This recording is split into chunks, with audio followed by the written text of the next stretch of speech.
सौ जैबुनिसा शेख यांची महाराष्ट्र राज्य अल्पसंख्याक विकास महामंडळाच्या रायगड जिल्हा अध्यक्षपदी नियुक्ती झाली आहे। रायगड टुडे या वृत्तवाहिनीने काही काळापूर्वीच या नियुक्तीची शक्यता वर्तवली होती, जी आता खरी ठरली आहे।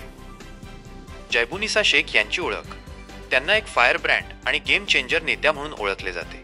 त्या शांत स्वभावाच्या असल्या तरी मास्टरमाइंड मानल्या जातात।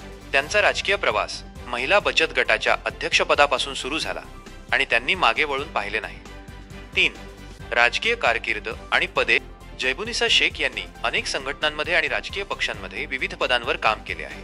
त्यांचा प्रवास खालीलप्रमाणे आहे। सुरुवात, महिला बचत गट अध्यक्ष, संघटनात्मक कार्य, महाराष्ट्र पुरोगामी संघटनेच्या कर्जत खालापूर तालुका अध्यक्ष आणि नंतर राज्य संपर्क प्रमुख, ठाणे जिल्हा एकता मंचच्या जिल्हाध्यक्ष, महाराष्ट्र मुस्लिम फेडरेशनच्या महाराष्ट्र डिव्हिजन अध्यक्ष।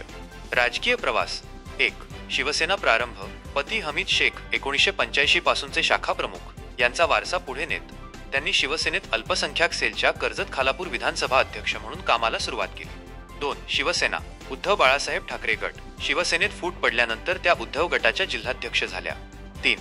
राष्ट्रवादी काँग्रेस, शरदचंद्र पवार गट, भाऊ सुनील पाटील यांच्यासोबत त्यांनी राजीनामा देऊन शरद पवार गटात प्रवेश केला आणि महाराष्ट्र राज्याच्या महासचिव झाल्या।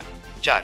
शिवसेना एकनाथ शिंदे गट, पुन्हा भावासोबत शिवसेनेत प्रवेश केला आणि 6 महिन्यांनंतर त्यांची शिवसेनेच्या रायगड जिल्हा अल्पसंख्याक अध्यक्षपदी निवड झाली। याच वेळी त्यांचे भाऊ सुनील पाटील यांची मावळ लोकसभा सहसंपर्क प्रमुख म्हणून नियुक्ती झाली।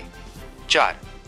राजकीय प्रभाव, खोपोली विधानसभा निवडणुकीत आमदार महेंद्र शेठ थोरवे यांच्या 5000 मतांच्या फरकाने झालेल्या विजयात जैबुनिसा शेख आणि त्यांचे भाऊ सुनील पाटील यांचा मोठा वाटा होता। 5.